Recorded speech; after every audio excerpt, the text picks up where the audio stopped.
YouTube video. Tonight's YouTube video is on Lethal Mountain Pursuit Chapter 2.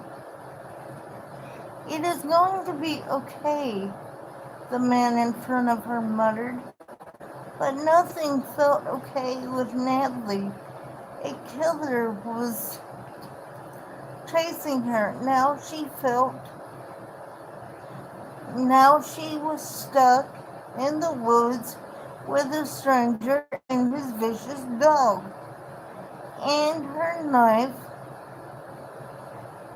where had it gone?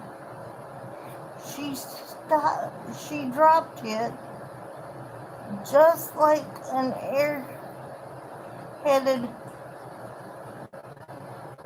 herring might in one of those scary movies. That knife had been her one chance of defending herself. The dog barked again. With every woof, more breath left Natalie's lungs. It was partially the fact that the dog was barking at something, and partially the fact that he was a dog. He seemed to listen to his owner, but still, what if his owner instructed him to do something deadly? Every time he barked, she imagined what it would feel like for the canine's teeth to sink into her and rip her flesh from her body. She wasn't sure what scared her more right now. The killer approaching from behind her, the man in front of her, or the dog barking at eye level to her.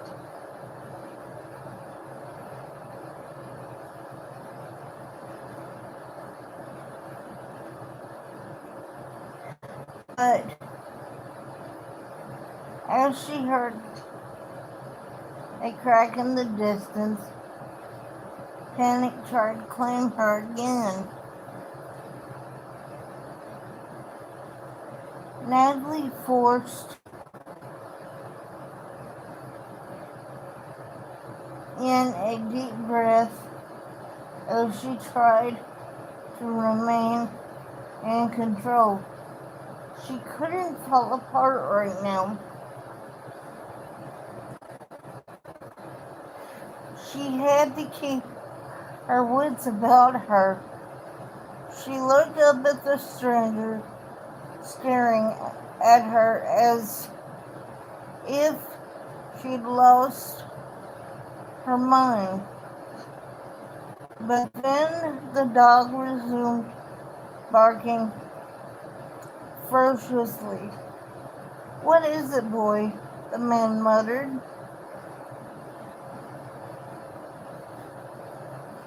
Natalie glanced at the canine as it sat at attention, looking in the direction of her captain. His fur stood up straight,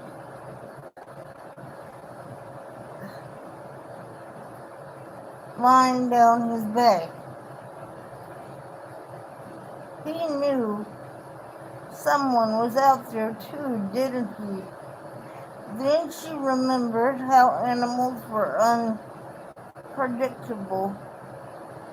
how they could turn on people in an instant. She stood wiping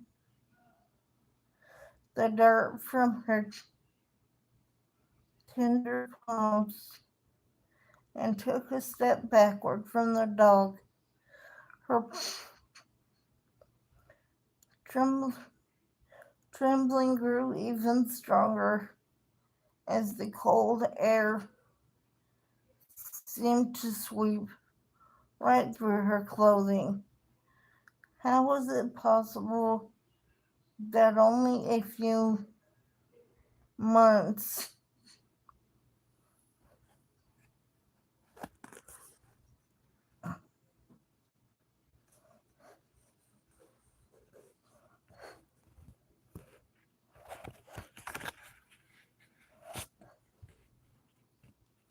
hold on guys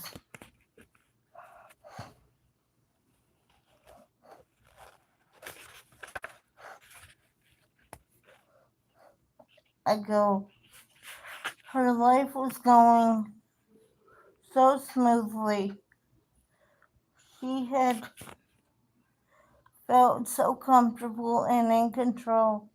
In fact, others had told her she was someone people had admired and aspired to be like. She she become too arrogant, too self-reliant? Was God allowing her to go through this as a matter of humbling her? Maybe how the mighty had fallen. Wasn't that how the saying went? Natalie was living that reality right now. Do you hear something, Rainbow? The man knelt beside his dog. The canine began to pull him in the direction of the sound. He stood again and started to follow the dog's lead. And Natalie tried to sink into the shadows.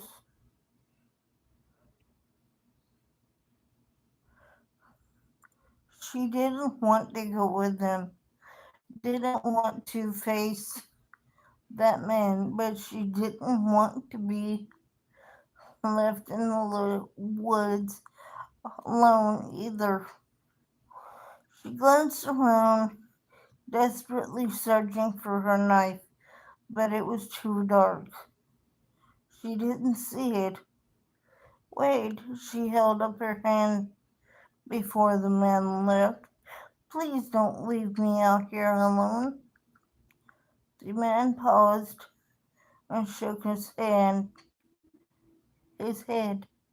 I wasn't planning on it. Before they could speak any further, she heard something scampering, leaves crunching, sticks cracked. The man who had been following her was running, and he wasn't running toward them either. He was fleeing.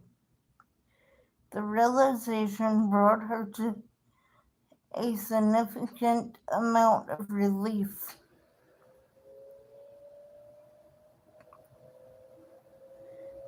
which was immediately followed by another burst of anxiety. What was she supposed to do now? What if the guy went back to the cabin and waited for her there?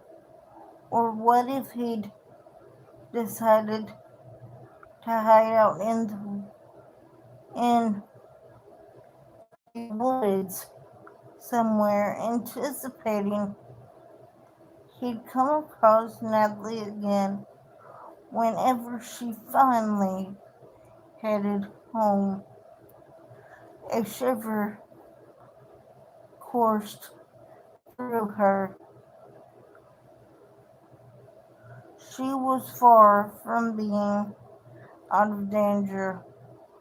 As goosebumps raced across her skin, she crossed her arms and rubbed them. Desperate to calm herself, could she go into shock? She wasn't sure, but she didn't want to find out. The man in front of her paused and turned to observe her a moment. His gaze was full of questions, yet it softened as he seemed to sense her distress. "Do you want to tell me what's going on?" he asked.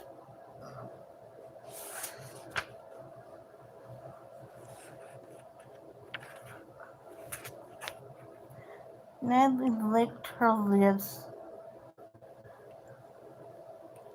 as his question hung in the air. The truth was, she wasn't sure if she wanted to tell him or not.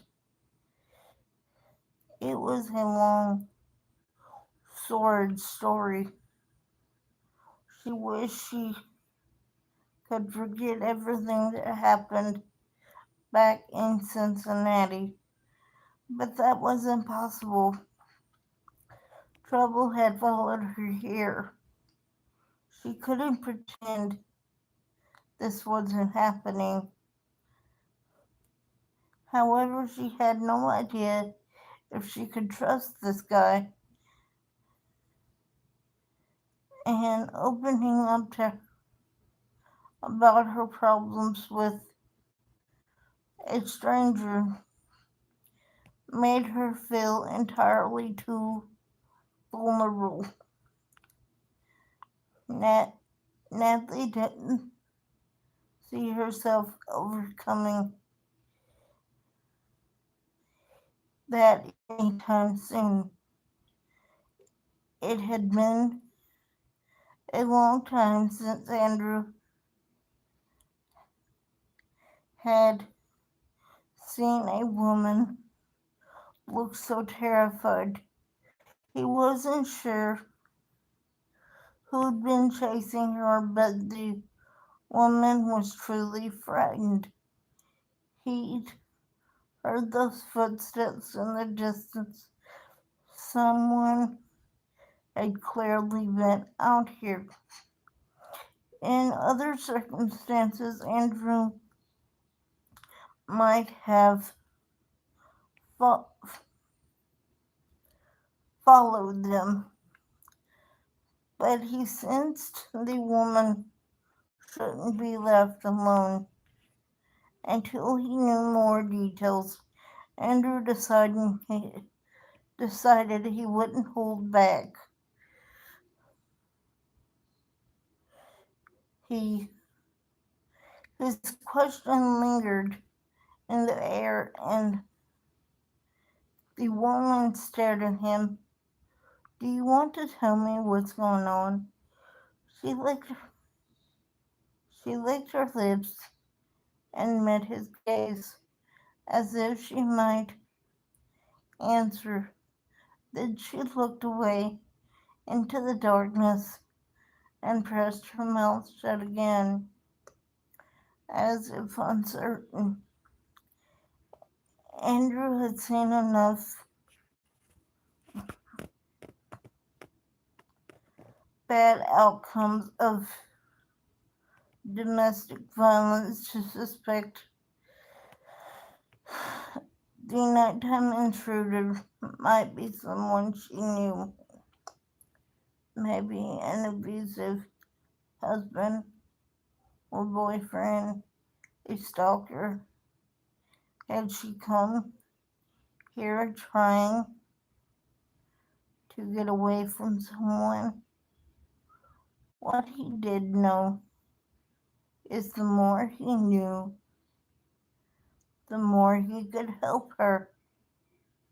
He hadn't come here to immerse himself in anyone else's problems, but there was no way he could simply return to his cabin and leave this woman out here on her own.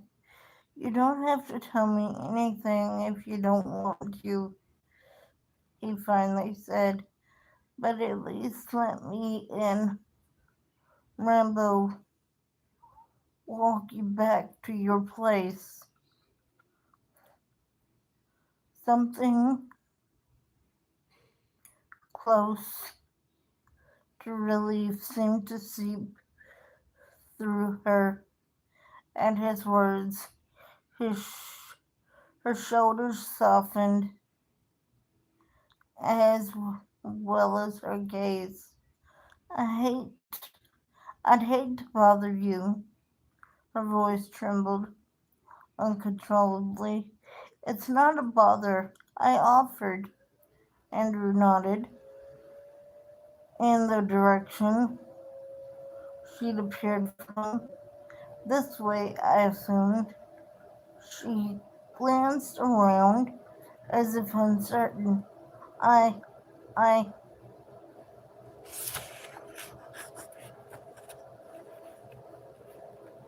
think that might be right. Honestly, I just started running, and now I'm all turned around. There ain't, there aren't too many, there aren't many homes around here. I'm pretty sure I know which way to head. Why don't you walk alongside me just for safety reasons? The terrain is uneven out here. She nodded, and Andrew waited for her to join him. Rambo seemed to instinctively know which direction to lead them. Andrew would guide the dog if necessary, but for now he trusted the dog's intuition. He wished he'd brought his gun with him. His cop instincts were on high alert even though he wasn't currently working. He knew when danger was close. It definitely felt nearby right now. The man who'd been chasing this woman could be hiding anywhere out here. Just because the guy had run didn't mean he couldn't have circled back around. At that thought, the hair on Andrew's arms rose. The person who'd spooked the woman, he was still close, wasn't he? In fact, he could be watching them in the darkness right now. Again, Andrew wished he'd brought his gun along with him. He'd always had it back in Nashville.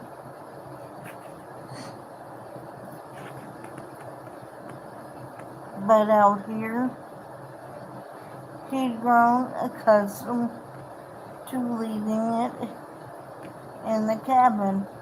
Rambo was a good backup, but Andrew would only turn Rambo loose as a last resort. The dog naturally had protective instincts, but he'd be no match against a gun. He had brought some bear spray with him, which could work in a pinch, but the darkness wasn't his friend right now, and the bear spray wouldn't help either if the guy had a gun. As he and the woman reached the rocky portion of the mountain, Andrew extended his hand to help her. She stared at his outstretched arm a moment before finally slipping her soft fingers into his. Andrew helped her down the outcropping before they continued through the dark woods. They didn't have much farther to go, but he refused to let his guard down.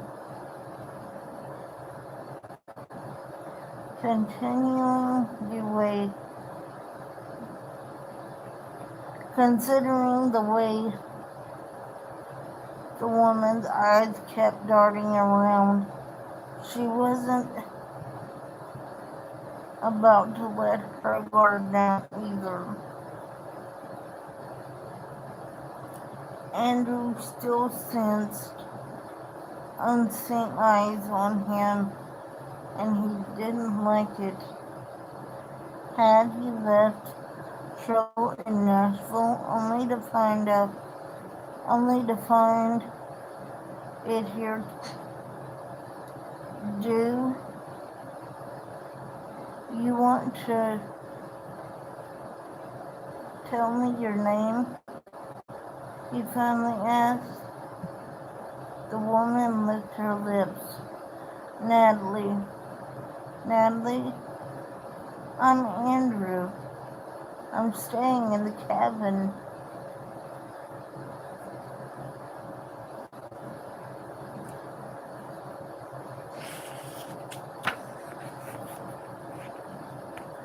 Just down the road. I'm assuming you're staying at the last cabin before the road ends. She nodded. My sister's house, actually. Lexi is your sister? Her gaze shot up and met his. Do you know Lexi? I met her when she first moved here. He didn't bother to mention he'd been impressed by the woman. He wondered if Natalie was anything like her. His first instinct was no. Natalie seemed astute and aware of her surroundings, not glazed over like Lexi had been, but given the circumstances they were in right now, it was hard to say for sure how the two sisters differed. Finally, he spotted a warm glow in the distance. Did you leave the porch light on. Natalie seemed to think about it a moment before nodding. Yes, my sister wasn't home when I went to bed, so I left the light on for her. She suddenly stopped walking and breathlessly muttered, "Lexi," her face pale. "What is it?" Andrew stopped beside her. "She didn't come home. When the man showed up," Natalie waved her hand, "I went to go get Lexi out of there too. As I left, but she wasn't there. Is that unusual?" "She worked as a waitress in Gatlinburg. Her restaurant doesn't close until 1, and it seemed, and sometimes people stayed late, so it's not unusual for her to be home until 2:30. He glanced at his watch. "It's close to 5 a.m. now."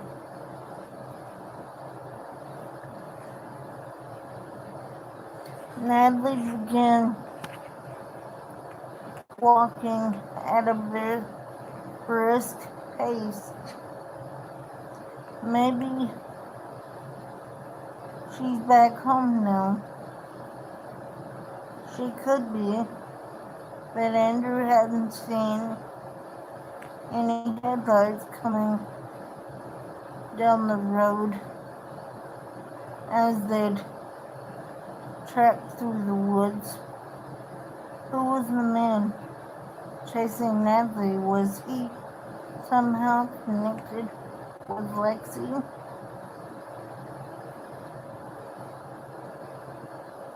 Andrew supposed those answers weren't any of his business. He picked up his pace, determined to see Natalie back to the cabin safely. What happened from there, he didn't know. He could rest easy, knowing he'd done what he'd been able to do to help her. Just as the thought came to him, his gut told him this wasn't over yet. Finally, they reached the clearing, and the cabin came into view. Based on the way Natalie glanced at the gravel driveway and frowned. Lexi still wasn't home. Her car wasn't there. She was clearly worried about her sister.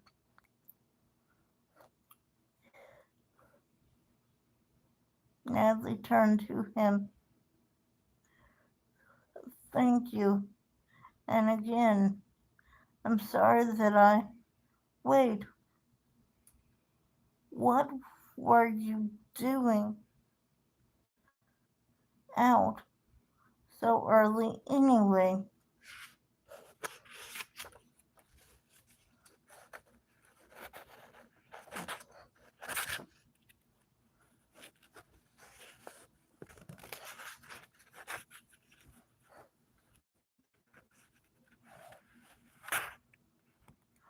Although Andrew could go into detail, and a part of him wouldn't mind having someone to talk to about the unfair circumstances that had upended his life. He would keep his decision to live a solitary existence. Couldn't sleep, he answered simply. Natalie tilted her head as if sensing there was something more to the story, but if she was curious,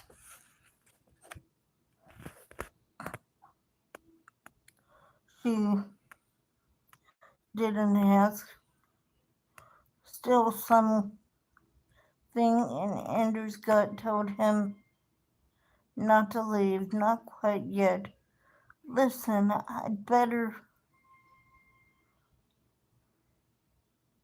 I'd feel better if I checked out your place before I left, he said.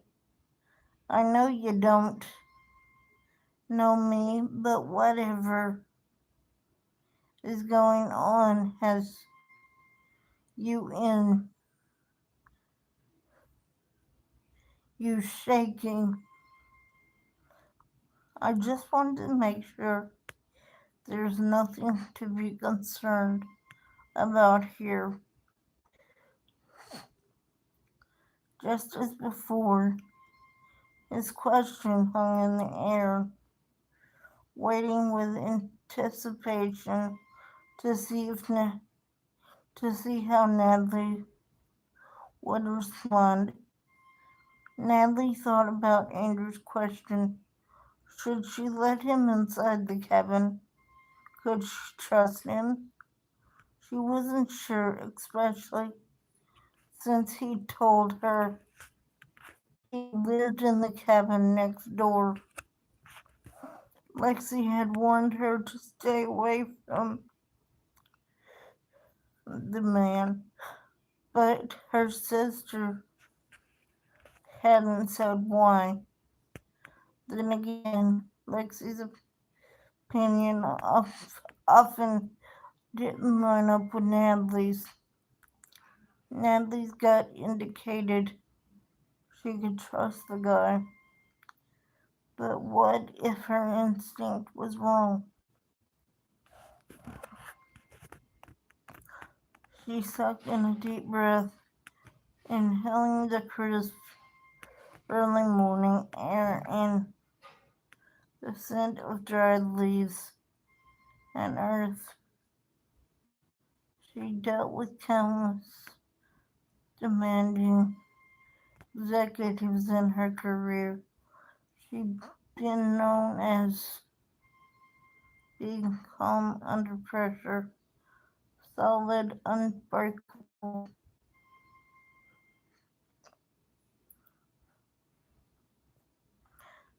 She didn't feel that way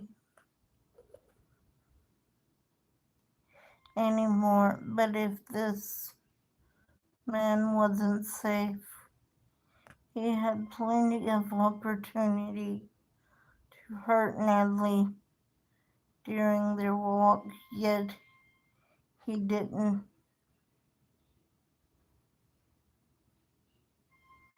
He hadn't made any type of move.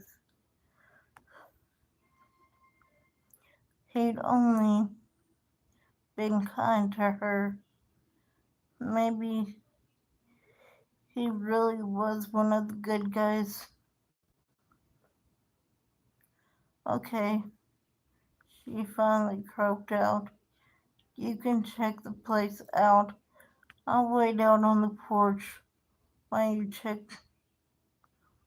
do. Whatever makes you comfortable.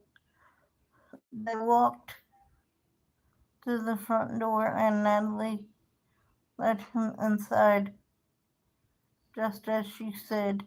She waited outside, anticipation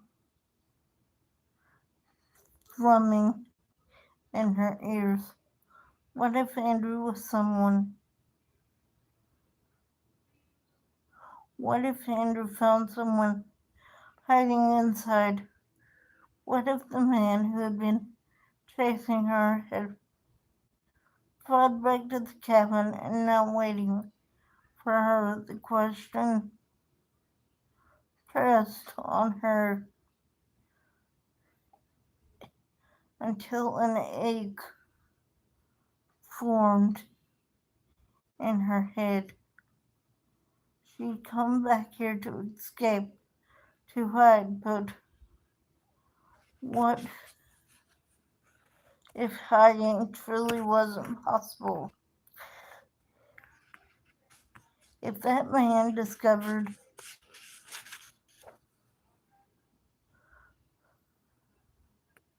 her here, where would she go next? Going to Lexi's had been her backup plan. She didn't have another one, but she had to run. Staying in Cincinnati wasn't safe.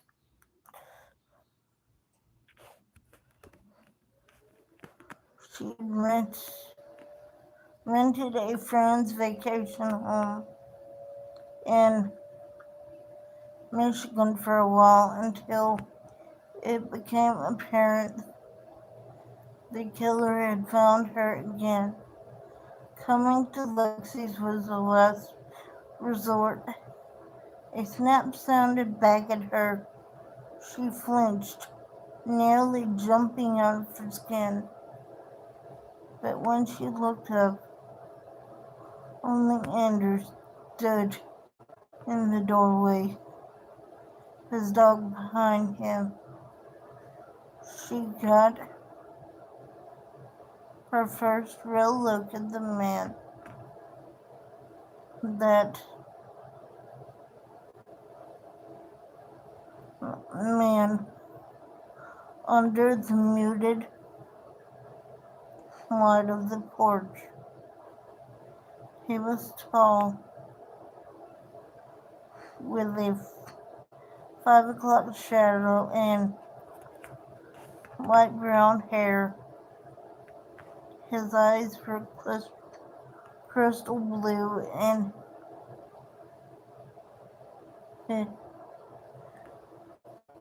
his build muscular.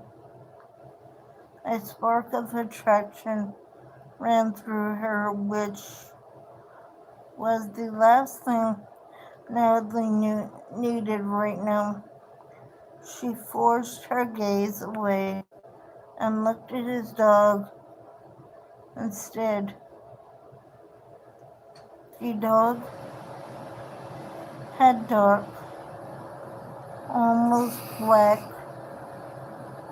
fur and thick build, almost like Saint Bernard.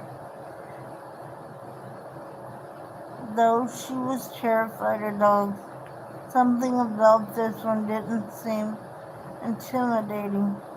His eyes were soulful, his tongue hung from his mouth like he wanted to play a game of fetch.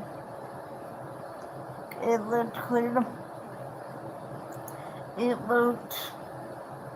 looks clear to me, Andrew announced, pulling her from her thoughts. Relief filled Natalie. Thank you for checking things out. It's no problem. By chance, could the person who showed up here tonight be your sister's friends? Maybe a boyfriend who stopped by when he thought she'd be home from work. Natalie frowned as she thought about the question. No, she would have told me she was expecting someone. Lexi would have told her that, right? Besides that, the guy would have knocked and not scolded around the cabin. But her sister had problems of her own. In fact, Natalie suspected that Lexi might be doing some drugs on occasion. Natalie had gone as far as searching the cabin, but she hadn't found evidence. She just knew that as sisters, she and Lexi were as opposite as they came through, though they looked so much alike that people at one time had mistaken them for twins. Their personalities were night and day. Are you sure you're going to be okay here by yourself? I can follow you into town if you like and see if you can find a different place to stay until this bath is over. Andrew stared at her, and earnest look in his gaze. Was that what she should do? She knew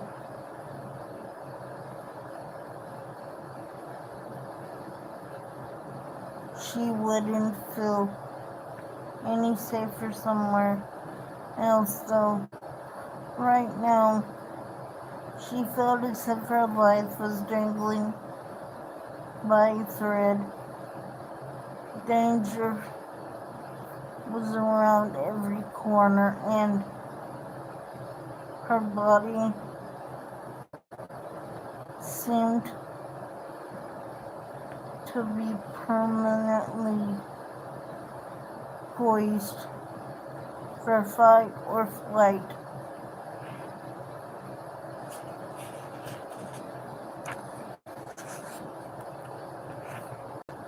I think I'll just stay here, she finally said. But your offer was kind, thank you. Andrew's gaze remained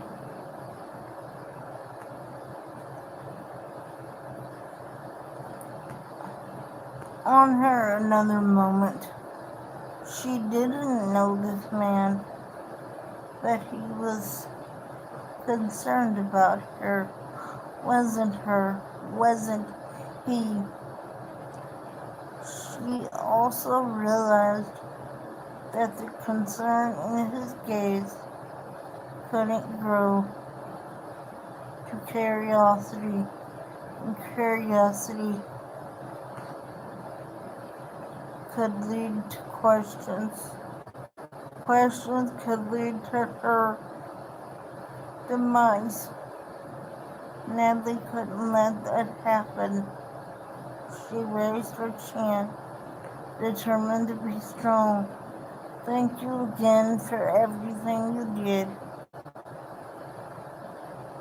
I think I'll just lie down and see if I can get some rest until Lexi gets home. He reached in his pocket and handed her a card. If you need anything, this is how you can get in touch with me. Don't hesitate, okay? Call 911 and then call me because I'll get here sooner than they will. She glanced down at the card and squinted. You're a cop? Lexi hadn't told her that. Probably because her sister hated cops after she'd had a few run-ins with the law, but Andrew also hadn't told her. Why hadn't he? Did police officers automatically identify themselves as cops? But he wasn't a cop here in this area. No, he was from Nashville. So what was he doing here? Natalie's curiosity spiked, but she shoved it down. It really didn't matter what the answers were. Just because he'd helped her tonight didn't mean she'd become his responsibility. With another lingering glance, Andrew stepped toward the woods with his dog.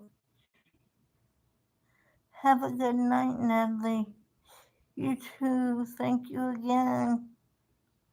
But as soon as Andrew and Rambo started walking away, Natalie instantly missed the man's presence.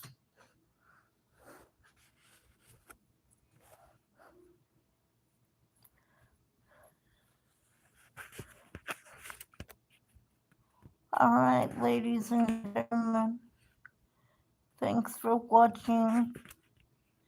Please like, follow, subscribe, and share, as well as stay tuned for the next video on Lethal Mountain Pursuit Chapter 3.